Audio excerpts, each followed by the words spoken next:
Welcome once again to SoCo Chat, a podcast where we hear directly from county leaders, discuss the latest news, and talk about all things concerning our beautiful corner of California known as Sonoma County. Welcome back to SoCo Chat. I'm your host, Matt Brown, Deputy Communications Manager for the County of Sonoma. Thank you for joining us. Our topic today is garbage, and I don't mean that derisively. We're actually talking about waste that we produce and throw out, where it should and shouldn't go, and how it gets there. To help us answer our questions is Leslie Lukacs, Executive Director of Zero Waste Sonoma. Before we get to our interview, though, I'd like to start, as always, with our trivia question. Our question today is, in which bin should you dispose of single-use coffee cups? The garbage bin, recycling bin, or the compost bin?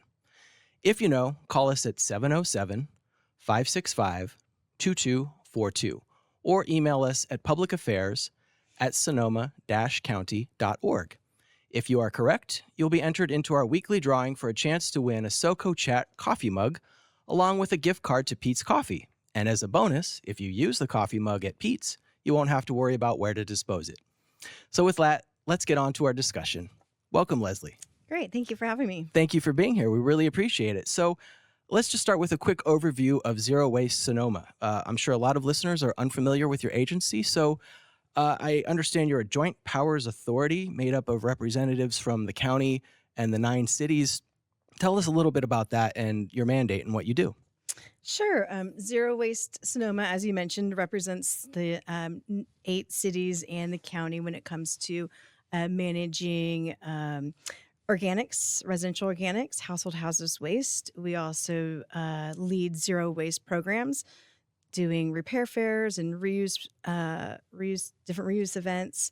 And so there's also a lot of compliance that is we've received from the state at the local level. So we make sure all of our 10-member jurisdictions are in compliance with those regulations, as well as we can set policy. So we've done a number of policy things like the disposable foodware ban and the grocery takeout bag ban. So we're currently working on a construction demolition recycling ordinance as well. Oh, that's great. Well, so to be clear, Zero Waste Sonoma, you're not a garbage hauler. You're not out there driving around in garbage trucks picking up trash, right? We are not the garbage hauler. Right. Actually, that's why we rebranded to Zero Waste Sonoma, as we used to be called the Sonoma County Waste Management Agency, and people would mistake us as the hauler. But that's very smart. Yeah. Yes. And I understand. So Recology was one of the big garbage haulers here in Sonoma County. How do you work with them and what do you do differently?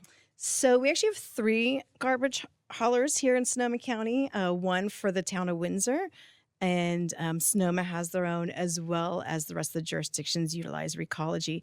And we have a close working relationship with all 3 of the haulers, and that is because there's just a lot of compliance that goes on to diverting materials from the landfill. And we coordinate on reporting. We also coordinate on education and outreach, and we partner on various events. So there is a close relationship between the member jurisdictions, our agency, and the haulers. That's great. So you do work closely with them and make sure that they're all in compliance, right? Yes. Yeah. I understand you have a number of programs aimed at helping Sonoma County meet its recycling and waste reduction goals. Can you tell us a little more about those goals and how you're helping divert garbage from ending up in landfills? So there's a long history of goals in California. It starts back in 1989. The state realized we were in a position that we were going to be running out of landfill space if we didn't do something drastic. And so the state passed a law called AB 939, which required every single city in the state of California to divert 50% of material going to the landfill within 10 years by the year 2020. So the law was from 1990 to 2020. And that's when each jurisdiction in the state had to really address managing the resources, what I call it. Some people call it waste, but it's all really a resource. It comes from something, from somewhere. So we're really managing resources in a sustainable way. And so that's where the formation of Zero Waste Sonoma was because of that state law. As Sonoma County has a lot of small cities, it didn't make sense for each small city to have one recycling coordinator back then. It made more sense to do it to comply with this law in a joint way through this Joint Powers Authority. Since then, there's been a number of laws like mandatory recycling from commercial establishments, mandatory organics diversion, and we now have a significant law called AB 1383, which requires organics to be diverted from the landfill. Because when organics make their way to a landfill environment's aerobic, meaning that there's no air, no oxygen. And so when that organic material breaks down, it converts into methane. And methane is, depending on how you calculate it, but as a short-term gas, it's 87 times more potent than even carbon is. Wow. So the state has initiatives to get organics out of the landfill, and it's our responsibility to make sure that we get that organics, capture it from either the residents or the business, and transfer it to a compost facility where it turns into compost. Well, that was my next question about organics and composting. Good segue. Tell us about programs you have designed to educate about and promote composting, and maybe where composting goes now or could go in the future. Any facilities that you have in the works? Great, thank you. I'll start with that. So Sonoma County used to have a composting facility located at the landfill in southern Santa Rosa, northern Petaluma, but that has closed down. So we've been out of it without a compost facility for about 8 years, I would guess. And so our goal is to bring a composting facility back in Sonoma County. And the reason why is, as we're an ag community, back when we had the composting facility, we couldn't make enough compost for the need and the demand. So we just so you know, convert about 100,000 tons of organic matter. And when I talk about organic matter, that's your food waste, your yard waste, food soiled products like paper plates and paper napkins. All that is what goes into the green bin. And we want to collect it and process it here locally. So we're working on a project with SPI, with the county department to public infrastructure. Yeah, Sonoma Public Infrastructure, yes. And they are leading a project right now to look at the design and permitting of a compost site at the airport. West of the runway.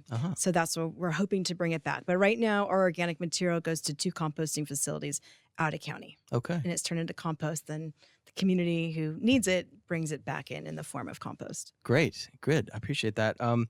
Let's talk about household hazardous waste. I understand that Zero Waste Sonoma is building a new household hazardous waste facility. Can you tell us a little bit more about what this facility is going to be like and just what your household hazardous waste program is?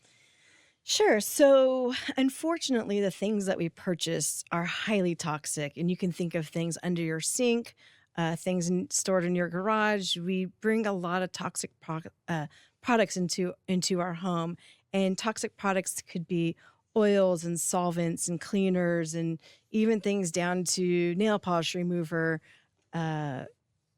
just cleaning supplies. There's just a lot of toxic products that are out there that we purchase. So we operate what's called the Household Hazardous Waste Facility.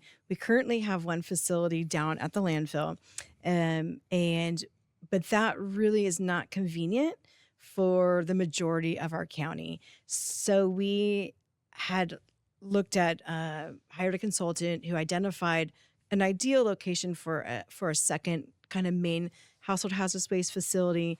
And so we purchased just under 4 acres in Windsor off of Pruitt Avenue. There's an industrial park right there. And so we're going through the engineering process and the permitting process for that new site. And yeah, we're really happy just to make it a site that's convenient and local, because the last thing we want to do is see these toxic products in our waterways or along the side of the freeway. We've just really what recycling and composting and managing household hazardous waste is truly about convenience. And how do you make it convenient, and how do you educate people to utilize the infrastructure that you put out for them? Because this is all about protecting the environment and really a climate initiative, managing our resources in a more sustainable way. Yeah. Do you know when you might have that facility online? Well, right now it's just going through the permit process, so that can take up to a year, as well as the design. So if it's a year to permit, maybe another year to construct. And so hopefully, 3 years Okay. down the road. Yeah, interesting. Mhm. Back to something you just mentioned about greenhouse gases and climate goals. I understand there's a nexus between waste disposal and achieving our climate goals. Can you talk a little bit more about that and why better waste management can help reduce greenhouse gas emissions? Managing our resources is a huge pillar to climate initiatives and climate action. One of the main things I can tell you about is I was talking about organics getting to the landfill and producing methane. The beautiful thing about compost is when you spread that on your land, either rangeland, ag land, um, it activates the soils and the microorganisms in such a way that the root system of plants grow stronger and deeper, and plants breathe carbon. So when that happens, we have enough evidence and enough studies that we know that if you apply compost, more than fertilizer, more than just leaving the land as is, that you're going to trigger those plants to sequester more carbon into the soils and lock it in the soils where we want it. So instead of actions, all actions to improve the climate are great. Electrifying buildings, driving EVs, carpooling, all those things. But in our industry, we actually can take the carbon out of the atmosphere and lock it right back into the soil where it needs to be. So just to give you an example, we did a project that was funded through some PG&E settlement funds that the county received. And it was a project that was led by Regional Climate Protection Authority. But the concept was, let's take some of our rangeland and ag land and make it into these carbon sinks. We transformed 400 acres of land by putting a 1/4 inch of compost on it. And in that, we sequestered enough carbon to equate to 1,400 cars emissions for a year, but that equates to about 16 million road miles traveled. Wow. Just by converting land from compost utilization to making that land into a carbon sink. So that is a huge thing that we can do as just locally here in our county and beyond is just creating more of these carbon sinks. Yeah, clearly that's better for the environment, clearly better for the climate. So that's great. I want to talk a little bit about your website, zerowastesonoma.gov. Yes. You've got a really cool tool there called Know Where It Goes. And I checked it out. There's more than 150 different materials listed there, and visitors to the site can learn about how to properly dispose of those materials, right? So I want to see how well you know your disposal methods. So Okay. we'll do a little lightning rapid fire round if All you're ready right. for that, okay? I am. All right, let's try it. Diapers, where do they go? Unfortunately, diapers are trash. They're multi-layer. There's, cotton, there's plastics. The best thing is to use reusables. And you'll probably hear me say this with many of the products. I don't know what everything that you're going to ask me, but reusables is best. So you can buy reusable diapers at various stores. But if you're going to be using the single-use disposable, unfortunately, the only place is the landfill. Gotcha. And we beg you, do not put them in compost or don't put them in the recycling bin because for some reason they do end up there as well. Okay, good to know. Light bulbs, where do they go? Light bulbs, that's part of our HHW collection. That's an item that we do collect. So you could take it to our facility down at the landfill that I mentioned. For residents, it's Thursday, Friday, Saturday. We are open and it's a free service. We also do weekly events all throughout every single week in the county. We are in one location doing collection of HHW products. So go on our calendar. It's all listed right there. And then for those that are disabled or elderly, we do, or you just can't leave your house for some reason, we do a rover. And so we can actually go to your house and collect light bulbs as well as other toxic and hazardous waste products. Very cool. Good. How about pizza boxes? Where do they go? Pizza boxes. So that's a common question that we get. Pizza boxes are made of fiber, right? They're made of plant-based material, Mm-hmm. and so that means they're organic. And what we say is if the oil gets on the pizza box, you can just rip off the top, part of it's clean, nothing touched it, that can go into your recycling bin. Or if there's oil on both from the pizza itself, they can put it in the compost bin. So it actually can go in both. And unless if it's clean, it can go into recycling, but it can also go into your compost bin if it touches. But just make sure to take out that little like plastic thing in the middle. Right. That does not go to the compost facility. Okay, where can that go? Trash. Got it. Yeah. Okay, very good. One more, cell phones. Where do they go? Cell phones.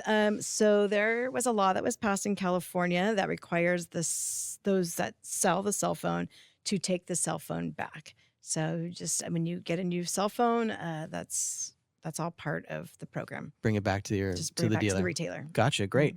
Well, clearly you know your disposal methods. So, but fortunately for our listeners, you don't have to memorize those. You can just go to zerowastesonoma.gov and look it up. So that's great. Yeah, and we also put out a zero waste guide every year. The guide we receive it this Friday. Oh. So you'll start seeing the 2025 zero waste guide out there in the community starting next week. Very cool. Well, and that'll be on your website too? Yes. Okay, great. Well, another thing on your website, you have a whole page for kids. It's really cool. There's interactive games, videos, fun facts about recycling. Why is it important to teach kids about recycling? Really, recycling is just about behavior change. And the earlier you start, the better. Sometimes it seems like the kids get it. It's really not rocket science to just put things in the proper bin. I do recognize that some products are confusing, especially if they're multi-layered. But for the most part, it's something that's very teachable. So starting with the youth is an easy entry into doing environmental work and helping to do your part to, address climate change. Get them young. That's great, right? Yeah. Well, finally, looking ahead to this year, what is Zero Waste Sonoma working on this year, and what are you looking forward to doing in the next 12 months?